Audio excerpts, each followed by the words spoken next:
হবে, অপেক্ষা করুন। আমরা তো বন্ধুদের তো আশীর্বাদ করে দিয়েছি, সময় দিয়েছে, 15-20 মিনিট তো পাবো। ঠিক আছে, চলুন। আমি রাষ্ট্রবাদী দেশপ্রেমিক নাগরিকগণকে আন্তরিক অভিনন্দন, শুভেচ্ছা জানাবো, দৈনিক শুভেচ্ছা জানাবো এবং অম্বুবাচীর পূর্ণ লগ্নে আপনাদের শুভেচ্ছা। আর শ্রী শ্রী জগন্নাথ দেবের রথযাত্রা আগামী 1 তারিখে অনুষ্ঠিত হবে। সেই রথযাত্রার আগাম শুভেচ্ছা দিয়ে অল্প কিছু কথা নিবেদন করব। সবাই উপবিষ্ট আছেন আমাদের এই জেলার সভাপতি এবং আজকের এই প্রতিবাদ সভা বলুন, প্রধানমন্ত্রীকে ধন্যবাদ জ্ঞাপন সভা বলুন, এই রাজ্যের কুশাসন অপশাসন তোষণের বিরুদ্ধে সভা বলুন, এই সভার সভাপতি সম্মানীয় নেতা অর্জুন বিশ্বাস মহোদয়, তাকে এবং তার পুরো টিমকে, মন্ডল প্রেসিডেন্ট থেকে জিএ সহসভাপতি, যুব মোর্চা, মহিলা মোর্চা, এসসি মোর্চা থেকে সমস্ত মোর্চা যারা তাকে সাহায্য করেছেন, প্রত্যেককে আমি আন্তরিক ধন্যবাদ এবং কৃতজ্ঞতা জানাব। আমাদের মধ্যে নদিয়ার আরেকটি সাংগঠনিক জেলার সভাপতি পার্থসারথী চ্যাটার্জি বিধায়ক আছেন। আমাদের মধ্যে ব্যারাকপুর সাংগঠনিক জেলার সভাপতি সন্দীপ বাবু আছেন। আমাদের মধ্যে উপবিষ্ট হয়েছে কৃষ্ণনগর লোকসভা পার্টির কনভেনর, বর্ষিয়ান নেতা শ্রদ্ধাভাজন আশুতোষ পাল মহোদয় এবং ইনচার্জ সম্মানীয় নেতা স্বপন রাম মহোদয়, তাদের প্রত্যেককে আমি আন্তরিক অভিনন্দন জানাব। উপবিষ্ট আছেন আমাদের রাজ্যের সহসভাপতি, রানাঘাটের লোকপ্রিয় সাংসদ, বিশিষ্ট শিক্ষাবিদ জগন্নাথ সরকার মহোদয়।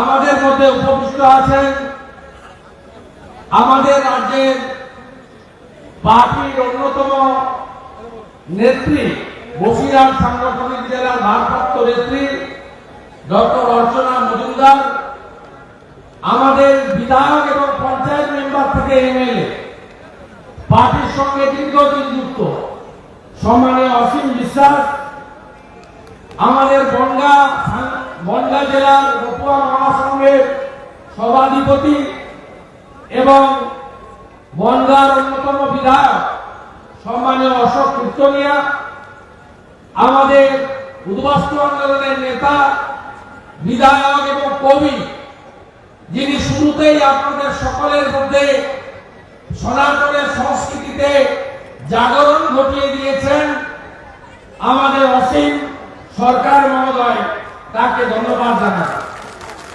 আছেন কিষাণ মোর্চার সভাপতি, এখানকার ভূমিপুত্র মহাদেব সরকার, প্রাক্তন মন্ত্রী, আমাদের 3 বারের বিধায়ক বঙ্কিম ঘোষ মহোদয়, রাজ্যের সম্পাদিকা এবং এই এলাকার ভারপ্রাপ্ত দলের নেত্রী বোন ফাল্গুনী পাত্র।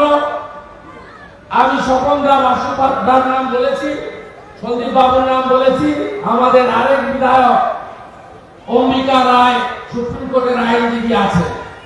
দ্বিতীয়, তৃতীয়, চতুর্থ সারিতে অনেক নেতৃত্ব আছেন, আমাদের লোকশিল্পী সঙ্গে সিদ্ধার্থ নস্কর সহ। আমি সকলকে একযোগে স্ব স্থানে বয়স অনুযায়ী সম্মান প্রদর্শন করে আমার প্রেস মিডিয়ার বন্ধুদের শুভেচ্ছা জানিয়ে আজকের এই কর্মসূচি সম্পর্কে 2-4টি কথা বলব।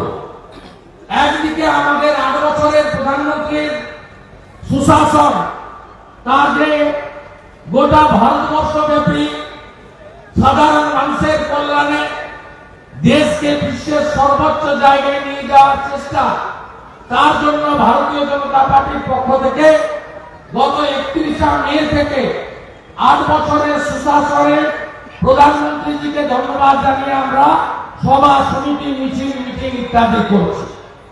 দ্বিতীয়ত 11 বছরের কুশাসন অপশাসন অত্যাচার তোষণের রাজনীতি, রাজ্যকে দেউলিয়া করা, প্রতিদিন চাকরি সংক্রান্ত নিয়োগের যে দুর্নীতি দুর্গন্ধ, তার বিরুদ্ধে প্রতিবাদ করে জনগণকে জাগ্রত করা আমাদের অন্যতম কর্মসূচির লক্ষ্য। তৃতীয়ত, এই এলাকার পার্শ্ববর্তী এলাকায় যেখানে 144 ধারা জারি করে আমাদের বিজেপি সভাকে, বিরোধী দলনেতার আশাকে আটকানো হয়েছে, আমরা তারও প্রতিবাদ এই সভা থেকে করতে চাই। বাজার খোলা, হাট খোলা, সবকিছু খোলা, একাধিক 5-এর বেশি লোকের জমায়েত আছে, কিন্তু ভারতীয় জনতা পার্টি আর এই রাজ্যের 2,28,00,000 মানুষের প্রতিনিধি, একমাত্র বিরোধী দল বিজেপি, তার বিরোধী দলনেতা, রাজ্যের বিরোধী দলনেতা, তিনি বেতুয়া ডোয়ারি নাকাশিপাড়া ভেঙে যাওয়া দোকানগুলো, আক্রান্ত মানুষগুলো, তাদের কাছে আসতে পারবেন না। তাদের কাছে গেলে, গণতান্ত্রিক ভাবে প্রতিবাদ করলে, সেদিনকে তাণ্ডব, দুদিন ধরে যে তাণ্ডব, সেই তাণ্ডব গোটা বাংলার মানুষ social media, electronics media, print মিডিয়ার মধ্য দিয়ে তারা জানতে পেরে যাবে। তাই পশ্চিম বাংলায় যে তোষণবাদ সরকার আছে আর তার যে দলদাস পুলিশ আছে, তারা 144 ধারাকে বাড়িয়ে দিয়েছে। ভেবেছিল 144 ধারা বাড়িয়ে দিলে বিজেপি এখান থেকে পলায়ন করবে, বিরোধী দলনেতা সহ নেতৃবৃন্দের আশা বন্ধ হয়ে যাবে। কিন্তু না, বিজেপি মাথা নিচু করতে জানে না। আমরা 144 ধারা আইনকে যেমন সম্মান করেছি, we all are law abide people, কিন্তু আমরা নদিয়া জেলায় বেতুয়াডোয়ারির পাশের থানা এই গবুলিয়াতে এসে আজকে 10,000-এর বেশি হিন্দু লোককে, মানুষকে সঙ্গে নিয়ে, সনাতনীদের সঙ্গে নিয়ে শ্রী চৈতন্য দেবের পূর্ণ ভূমিতে দাঁড়িয়ে, মা জগদ্ধাত্রীর আশীর্বাদ জন্মভূমিতে দাঁড়িয়ে, বাংলাদেশ থেকে উদ্বাস্তু হয়ে যারা ধর্মীয় কারণে চলে এসেছেন তাদের সাথে নিয়ে আমরা হরিচাঁদ গুরুচাঁদ ঠাকুরকে স্মরণ করে এখানে আজকে হুঁশিয়ারি দিয়ে যেতে চাই, হুঁশিয়ারি দিয়ে যেতে চাই। কতদিন আটকাবেন আপনি 144 করে? যেদিন 144 তুলবেন তার কিছু দিনের মধ্যে আপনাদের কাছে বিরোধী দলনেতা বেতুয়া নাকাশিতে পৌঁছে যাবে। আপনারা এতটুকু চিন্তা করার কোনো কারণ নেই, আমি আপনাদেরকে আশ্বস্ত করতে চাই। আজকের এই কর্মসূচিতে আমরা জানাতে চাই এই রাজ্যের মুখ্যমন্ত্রীকে যে আপনি রাজধর্ম পালন না করে আপনি আজকে তোষণের রাজনীতি করেন। এই রাজনীতি তো সরকারি প্রশাসনে থেকে করা যায় না। একদিকে নরেন্দ্র মোদীজিকে দেখুন, যোগী আদিত্যনাথজিকে দেখুন, তারা সবকা সাথ, সবকা বিশ্বাস, সবকা প্রয়াস শুধু মুখে বলেন না, তারা আজকে মোদীজির একটাও স্কিম, একটা কর্মসূচি শুধুমাত্র একটা ধর্ম জাতির জন্য তিনি করেননি, সকলের মঙ্গলের জন্য করেছেন। আর আমাদের এই রাজ্যের মুখ্যমন্ত্রী তিনি ভোট ব্যাংককে শক্তিশালী করার জন্য, ভোটের রাজনীতিতে টিকে থাকার জন্য, নিজের ক্ষমতায় বারে বারে ফিরে আসার জন্য তিনি পশ্চিমবঙ্গটাকে কার্যত জামাতের হাতে, হেফাজতের হাতে, রাজাকারদের হাতে তুলে দিতে চান। তার কারণ তারাই হচ্ছে তার আসল ভোট ব্যাংক। আপনারা দেখেছেন বিগত দিনে উলবেড়িয়াতে একটা বিদ্যালয় সরস্বতী পুজো বন্ধ করার ব্যবস্থা এই রাজ্যে হয়। আপনারা দেখেছেন যে একটি বিশেষ সম্প্রদায় একটা অনুষ্ঠানের জন্য আমাদের মা দুর্গার যে বিসর্জন, বিজয়া দশমী, 1 বছর এই মুখ্যমন্ত্রী স্থগিত করে দিয়েছিলেন। দুর্গাপুজোর বিসর্জন পঞ্জিকা শাস্ত্র মতে হয়, সকালবেলা ঘট বিসর্জন হয় শাস্ত্র মতে, বিকালবেলা সিঁদুর খেলা হয়, মার নিরঞ্জন যাত্রা বেরোয়। মুখ্যমন্ত্রী সেদিন মহরমের তাজিয়া যাবে বলে আজকে আমাদের ঠাকুরের বিসর্জন আটকে ছিলেন। এ অতীত নিশ্চয়ই আপনারা ভুলে যাননি। করোনার নাম করে কৃষ্ণনগরের জগদ্ধাত্রী পুজো গতবারে কিভাবে আটকানো হয়েছে আপনারা দেখেছেন। পাশেই আমাদের চাপড়া আছে, সেখানে দুর্গাপূজার নিরঞ্জনের দিন কিভাবে আমাদের দেবী মায়ের মূর্তির উপরে আক্রমণ হয়েছিল আপনারা দেখেছেন। এই মুখ্যমন্ত্রী নিজের ভোট ব্যাংককে ঠিক রাখার জন্য কেন্দ্রের প্রধানমন্ত্রীকে বিড়ম্বনায় ফেলার জন্য বারে বারে উস্কানি দেন। আমরা যখন দেখলাম 1945 সাল থেকে কেপি ঠাকুরদের লড়াই, যে উদ্বাস্তুদের সহনাগরিকত্ব দিতে হবে, বিশেষ করে মতুয়া সমাজকে, বিশেষ করে নমশূদ্র সমাজকে, যারা ধর্মীয় উৎপীড়নের কারণে বাংলাদেশ ছাড়তে বাধ্য হয়েছেন, নিজের ভিটে মাটি জমি পুকুর মন্দির সব ফেলে দিয়ে আপনাদের পালিয়ে আসতে হয়েছে এক কাপড়ে এপারের বাংলাতে। আপনাদের জানেন সেদিন আপনাদের জন্য কেউ ভাবেনি 2019 সালে জনপ্রিয় প্রধানমন্ত্রী যশস্বী নরেন্দ্র মোদীজি, ভারতবর্ষের স্বরাষ্ট্রমন্ত্রী অমিত শাহজি লোকসভা এবং রাজ্যসভাতে আপনাদের সিএএ এনেছিলেন। আর এই মুখ্যমন্ত্রী বলে আমরা তো সমান নাগরিক, আলাদা করে নাগরিকত্ব দিতে হবে কেন?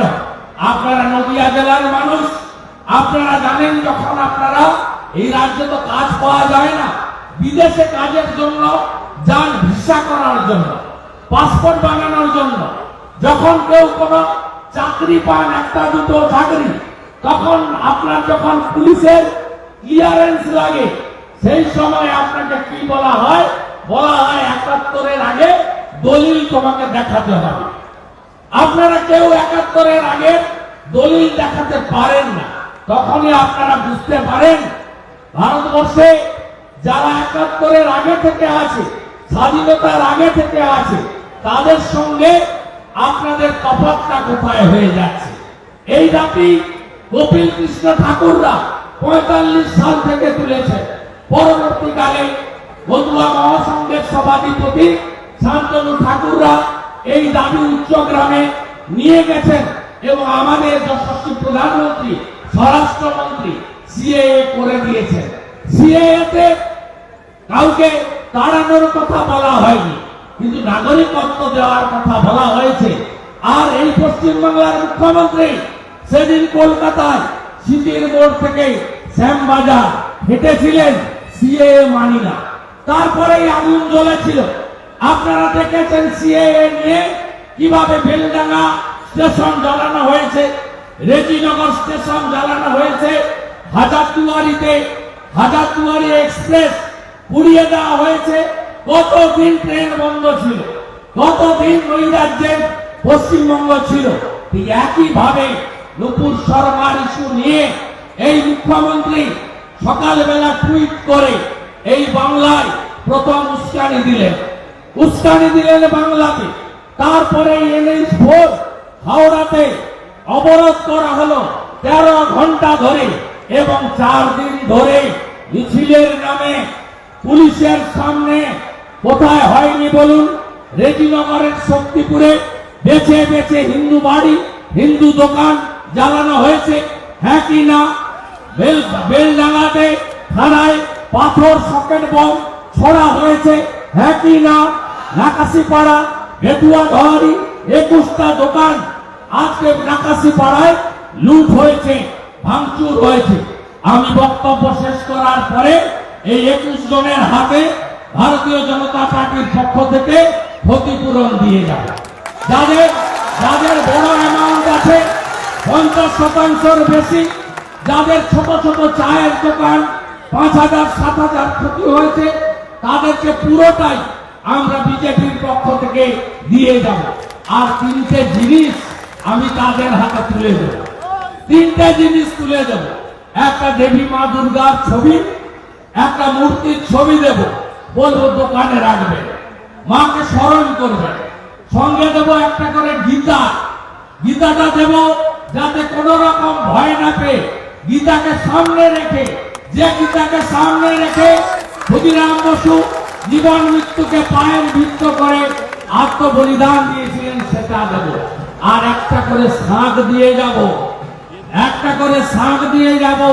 বলবো এরপরে ওই জিন্নার বংশধররা এলে শাঁখটা বাজাবেন, শাঁখটা বাজাবেন, এবং যে ভাষায় কথা বললে সন্তুষ্ট হবে ওই ভাষাতে কথা বলতে হবে। আর বন্ধু, এখনো কিছু পাওয়ার লোভে আমাদের হিন্দু বন্ধুরা কেউ কেউ তৃণমূল করেন, কেউ কেউ সিপিএম করেন। বন্ধুদের বলবো বেশি দিন বাকি নাই। 2021 সালে অষ্টমীর দিন বাংলাদেশে দুর্গা ঠাকুরের বিসর্জন হয়ে গেছে। 500 মন্দির ভেঙেছে, জানেন আপনারা? 500 মণ্ডপ ভেঙেছে মিথ্যা ব্লেম দিয়ে। আর মমতা ব্যানার্জি পিসি আর ভাইপো যদি থাকে 31 সাল লাগবে, মহালয়ার দিনই বাংলাতে বিসর্জন হয়ে যাবে। তাই আসুন, যারা সনাতন সংস্কৃতিকে বিশ্বাস করেন তারা একজোট হন। এবং আমাদের কোন হিন্দু, মুসলমান, শিখ, খ্রিস্টান নেই। যারা রাষ্ট্রবাদী মুসলিম তারাও আসুন, যারা নিজেকে ভারত মাতার সন্তান মনে করেন, এপিজে আব্দুল কালামকে আদর্শ মনে করেন, আসুন আমরা একসঙ্গে এই দেশকে রক্ষা করি। আমাদের কথা আমি আর বাড়াবো না। আমাকে 21 জনকে ক্ষতিপূরণ দিতে হবে। আর আমি বেতুয়াডাহারি নাকাশি পাড়ায় 144 উঠলেই আসবো। কি করতে আসবো জানেন? কি করতে আসবো জানেন? আমি ওখানকার সব মন্দিরে একটা করে মাইক সেট দিতে আসবো। আর আমি দুটো বাজার কমিটিকে, আমি বিরোধী দলনেতা বেতন পাই, 1,12,000 টাকা বেতন পাই। আমার প্রাক্তন এমপি 43,000 টাকা পেনশন পায়। আমার যত টাকা অ্যাকাউন্টে আছে আমি চেক লিখে এনে ওখানকার ব্যবসায়ী সমিতিকে দিয়ে যাব, যাতে সিসিটিভি লাগায়, সিসিটিভি লাগায়, বেতুয়াডাহারি নাকাশি পাড়ায় সিসিটিভি লাগায়। এরপরে দেবগ্রাম পলাশিতেও ঢুকবো। এই ধ্বজের রথ চলবে, কেউ আটকাতে পারবে না। আর স্পিকার পশ্চিমবঙ্গ থেকে উঠছে, খবর পেয়েছেন তো? স্পিকার মানে কি বলুন তো? পিসিমনি স্পিকার। বাংলা আবাস যোজনা লিখেছিল, আজ সকাল থেকে মুছে লিখছে প্রধানমন্ত্রী আবাস যোজনা। 40 লক্ষ বাড়িতে লেখাবো। পিসিমনি, তোমার স্পিকারের রাজনীতি শেষ। 40 লাখ বাড়িতে লিখতে হবে প্রধানমন্ত্রী আবাস যোজনা। এরপরে 70 লক্ষ ল্যাট্রিনে লিখাবো স্বচ্ছ ভারত মিশন। তুমি লিখেছ নির্মল বাংলা মিশন। আর ওই রেশন আমরা প্রধানমন্ত্রী দেয়, ব্যাগের উপর তোমার ছাপ, ও জিনিস আর চলবে না। বিজেপি বিরোধী দল, বিরোধী দলনেতা, নো সেটিং, চোখে চোখ রেখে লড়াই। আমার বহু নাম দিয়েছে, আপনারা শুনেছেন। ভোটের পরে বললো ভগবানের জ্যেষ্ঠ পুত্র, তারপরে একদিন বিধানসভায় বললো গদ্দার সুন্দরী, কয়েকদিন আগে বলছে দাদা মনি, খেলায় না পড়লে বিড়াল গাছে ওঠে না। কি করতে হয় আমরা ভালো করে জানি। হবে, ভালো লড়াই হবে, একদম সাফ করে নেব। মহারাষ্ট্র হয়েছে, ঝাড়খণ্ড হবে, পশ্চিম বাংলাও হবে। অপেক্ষা করে থাকো, কোন চিন্তার কারণ নেই। আর প্রতি মাসে 2 বার আমি আসবো, একবার উত্তরে, একবার দক্ষিণে, প্রতি মাসে আসবো। 24-এ 7 লোকসভা আর বিধানসভা একসঙ্গে হবে, একদম সাফ। রাষ্ট্রবাদী সরকার হবে। আল কায়েদার বন্ধুরা, হিজবুল মুজাহিদিনের ভাইরা, জামাতের সমর্থকরা আর মোহাম্মদ আলীর জিন্নার বংশধররা, তারা যোগী আদিত্যনাথজি যা করছে এখানে তাই। অপেক্ষা করো, অপেক্ষা করো, একদম মাথা উঁচু করে শক্তিশালী লড়ুন। আমাদের 3টে স্লোগান: ঘুষ মুক্ত, মেধাযুক্ত কর্মসংস্থান চাই, কাটমানি মুক্ত নাগরিক পরিষেবা চাই, রাজনীতি মুক্ত পুলিশ চাই। আমি বেথুয়া ডোয়ারি আমাদের ধুপুলিয়া এই এলাকায় উদ্বাস্তুদের ল্যান্ডের সমস্যা, টিবি হসপিটালের সমস্যা, যেগুলো রাজ্য সরকারের বিষয় আমি দায়িত্ব নিতে পারবো, কিন্তু আমি সোচ্চার হব। বিরোধী দলনেতার কাজ এইটা। বিধানসভার ভিতরে সোচ্চার হব, বিধানসভার বাইরে সোচ্চার হব।